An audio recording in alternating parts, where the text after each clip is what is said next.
Di sini saya akan menjelaskan intravena. Intravena adalah metode pemberian obat melalui injeksi atau infus melalui intravena. Sebenarnya intravena sendiri, di dalam intravena terdapat arti vena, yaitu vena pembuluh darah membawa darah menuju jantung. Adapun alat-alat yang perlu disiapkan yaitu alat-alatnya yang pertama isi kom, yaitu berisi speed 5 ml untuk mengambil Aquades, kemudian speed 0,1, bisa juga menggunakan speed 0,5 cc seperti ini, bentuknya panjang. Kemudian Aquades untuk mencampur pada antibiotik. Kemudian antibiotik yang saya gunakan yaitu ceftriaxone sodium. Kemudian one swab atau kapas basah. Kemudian Fulvavic untuk menutupi luka setelah selesai melakukan tindakan, dan hand scoop. Dan tidak lupa pula saya menggunakan hand sanitizer dan APD, yaitu masker. Tujuan dari injeksi intravena yaitu untuk mendapatkan reaksi yang lebih cepat dari obat daripada pemberian obat parental lainnya, dan untuk menghindari kerusakan jaringan. Indikasi pemberian obat injeksi intravena. Yang pertama, pasien yang membutuhkan agar obat cepat diabsorpsi oleh jantung. Yang kedua, pasien yang mengalami muntah. Yang ketiga, pasien yang mengalami sesak nafas. Yang keempat, pasien yang mengalami kejang-kejang. Yang kelima, pasien yang mengalami typhoid. Kemudian yang keenam, pasien yang tidak dapat diberikan obat melalui oral. Proses injeksi yang akan dilakukan yaitu dengan memastikan jarum suntik yang digunakan adalah steril. Kemudian, cairan diisi ke dalam jarum suntik yang akan digunakan. Setelah jarum suntik diisi dengan cairan, akan dimasukkan ke dalam salah satu bagian tubuh. Setelah itu, tim medis akan mengeluarkan cairan tersebut secara perlahan. Setelah cairan dikeluarkan ke dalam tubuh, tim medis akan mencabut jarum suntik tersebut secara perlahan dan menutup bekas injeksi tersebut menggunakan perban steril. Prinsip 12 benar pemberian obat. Benar obat, benar dosis, benar cara pemberian, benar waktu, benar dokumentasi, benar pendidikan kesehatan, hak klien untuk menolak, benar pengkajian, benar evaluasi, benar reaksi terhadap makanan, benar reaksi terhadap obat lain. Cara untuk mencegah infeksi selama injeksi. Adapun cara-cara yang dilakukan untuk mencegah terjadinya infeksi selama dilakukan injeksi yaitu: yang pertama, untuk mencegah kontaminasi larutan. Yang kedua, untuk mencegah kontaminasi jarum. Yang ketiga, untuk mencegah fluid terkontaminasi, jangan sentuh badan pengisap atau plunger, dan jangan sentuh bagian dalam karet atau yang disebut dengan barrel. Yang keempat, untuk menyiapkan kulit. Nah, apa saja efek samping pada saat kita melakukan injeksi intravena? Yang pertama yaitu merusak pembuluh darah pada area suntikan. Yang kedua, emboli udara. Yang ketiga, pembekuan. Di sini saya akan menjelaskan lokasi penyuntikan injeksi intravena. Yang pertama itu pada bagian lengan, di mana bagian lengan ini terdiri dari vena basilika, lalu kemudian yang kedua vena cephalica. Lalu pada yang kedua, pada kepala. Di kepala ini terdiri dari vena frontalis, lalu kemudian vena temporalis. Lalu yang ketiga pada tungkai atau vena savena. Lalu kemudian yang keempat pada leher atau vena jugularis. Kelebihan dan kekurangan dari injeksi intravena. Kelebihan. Pertama, dapat digunakan untuk pasien yang tidak sadar. Yang kedua, obat dapat terabsorpsi dengan sempurna. Yang ketiga, obat dapat bekerja dengan cepat. Yang keempat, tidak dapat mengiritasi lambung. Lalu, kekurangan dari injeksi intravena. Yang pertama, dapat terjadi emboli. Yang kedua, dapat terjadinya infeksi karena jarum yang tidak steril. Yang ketiga, pembuluh darah dapat pecah. Yang keempat, dapat terjadinya alergi. Yang kelima, obat tidak dapat ditarik kembali. Seperti yang kita ketahui, ada 4 jenis cara dalam penyuntikan. Yang pertama, intravena, intramuskular, intrakutan, dan subkutan. Penyuntikan obat dapat menyebabkan resiko terjadinya reaksi alergi ataupun efektivitas obat yang berkurang atau bahkan tidak menimbulkan efek sama sekali. Kejadian kesalahan pemberian obat itu dapat berakibat fatal apabila terjadi pada kondisi gawat darurat yang membutuhkan penanganan segera. Maka dari itu, sebelum menyuntikkan obat, sebaiknya diperiksa kembali nama obat, jenis, dan cara penyuntikan dengan baik.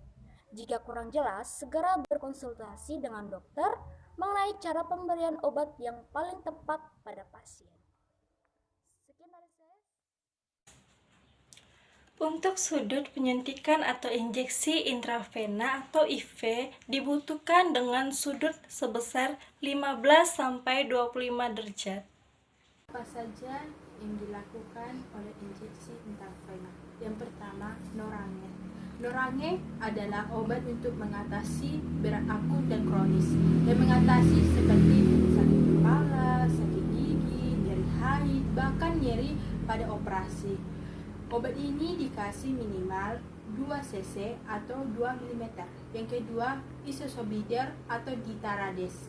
Obat ini tersedia iskoid yang digunakan melalui injeksi infus. Obat ini digunakan untuk penegang pasien dengan akut angin duduk. Minimal obat dikasih 1 cc atau 1 mm.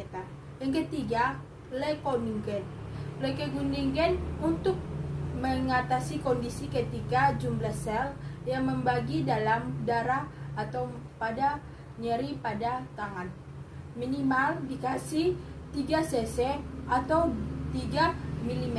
Yang keempat, tirales. Tirales adalah obat yang digunakan untuk mengatasi perada sendi, perada tangan atau perada pada bagian tangan.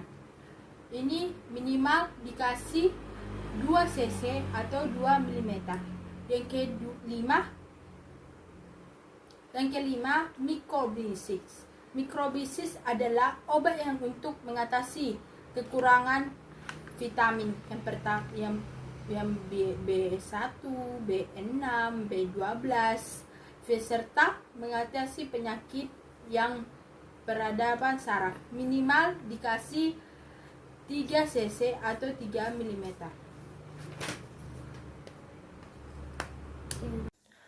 Teknik injeksi intravena terdiri dari 3 bagian.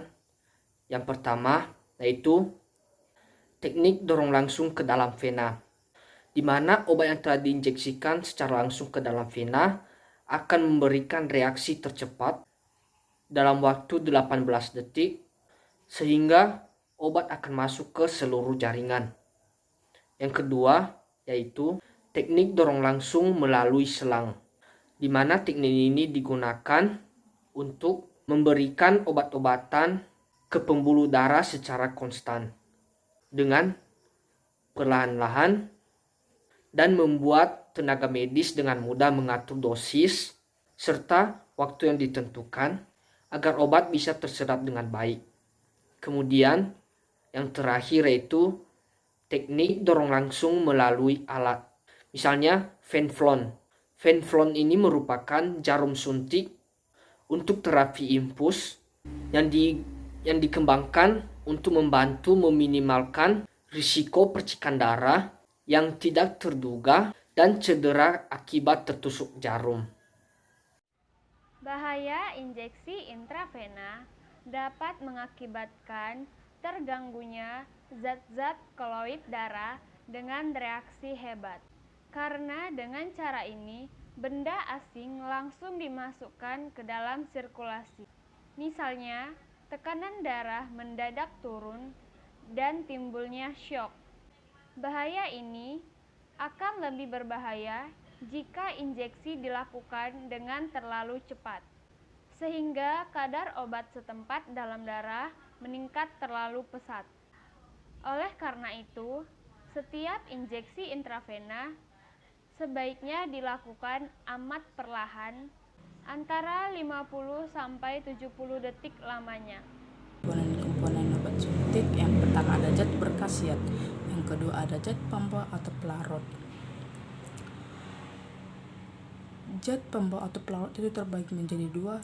Yang pertama ada zat pembawa air. Umumnya digunakan aqua pro injeksi. Dapat pula digunakan injeksi NaCl, injeksi glukosa, dan injeksi kompositus. Yang kedua ada zat pembawa bukan air. Umumnya digunakan untuk injeksi, misalnya oleum sesame, oleum opaliparum, dan oleum aracitis. Yang kedua ada zat pembawa bukan air.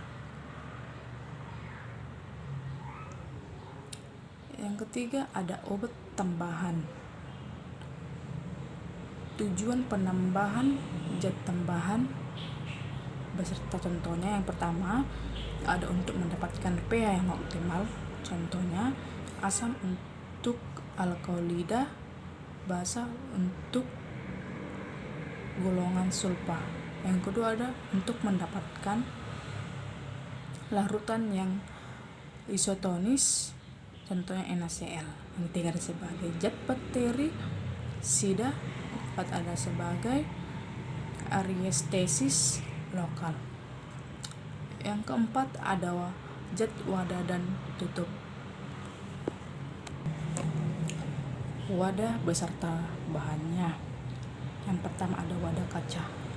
Tidak boleh berinteraksi dengan bahan obat, mempengaruhi khasiat obat, memberikan partikel kecil, dan ditutup kendap yang cocok. Yang kedua ada wadah plastik.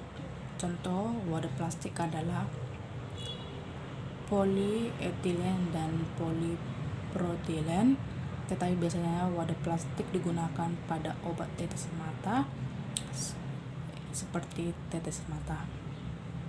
Berdasarkan dosis dan obatnya. Pertama ada wadah dosis tunggal. Wadah untuk injeksi yang sekali pakai, contohnya ampul. Wadah itu dengan cara melembur ujungnya dengan rapuh. Yang kedua ada wadah dosis ganda.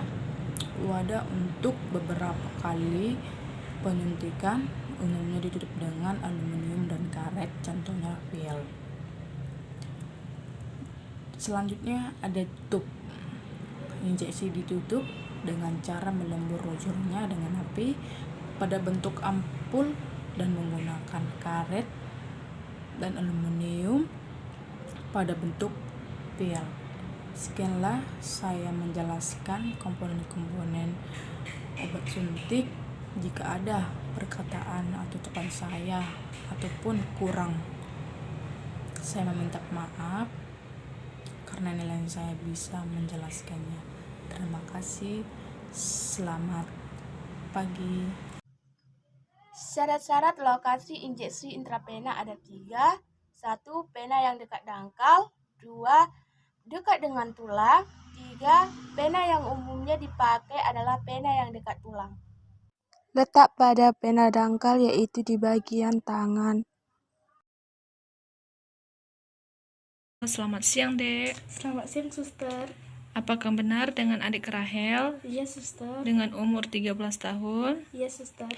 Baik, di sini saya akan melakukan tindakan injeksi intravena. Nah, sebelum saya melakukan injeksi intravena, kontrak waktu yang saya gunakan 5-10 menit. Apakah adik bersedia? Siap, suster. Ada yang mau ditanyakan? Tidak, suster. Apakah posisi adik sudah nyaman? Sudah, suster.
Kesimpulan dari injeksi intravena.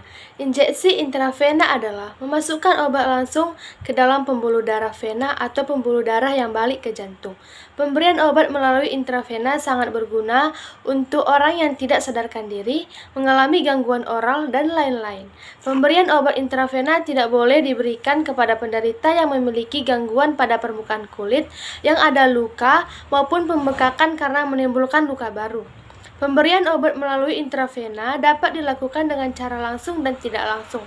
Cara langsung yaitu sepuit langsung ditusukkan pada vena. Secara tidak langsung yaitu di mana sepuit ditusukkan pada infus melalui wadah intravena atau wadah kantong infus dan melalui selang intravena pada selang infus yang terbuat dari karet. Pada pemberian obat secara langsung, obat dalam darah diperoleh secara cepat, tepat, dan dapat disesuaikan langsung dengan respon penderita. Namun, obat yang disuntikan tidak dapat ditarik kembali. Obat dapat diberikan dengan berbagai cara disesuaikan dengan kondisi pasien, di antaranya intravena. Dalam pemberian obat ada hal-hal yang perlu diperhatikan yaitu indikasi dan kontraindikasi pemberian obat. Sebab ada jenis-jenis obat tertentu yang tidak bereaksi jika diberikan dengan cara yang salah. Pemberian obat dilakukan pada pasien yang membutuhkan pencegahan dan pengobatan dari suatu masalah kesehatan yang dihadapinya. Dalam pemberian obat baik melalui oral, topikal, intravena, dan lain-lain, seorang perawat perlu memperhatikan aturan pemakaiannya, karena jika tidak, maka akan terjadi masalah yang baru bagi pasien. Yang terpenting adalah perawat mengerti dan paham dengan prinsip benar dalam pemberian obat.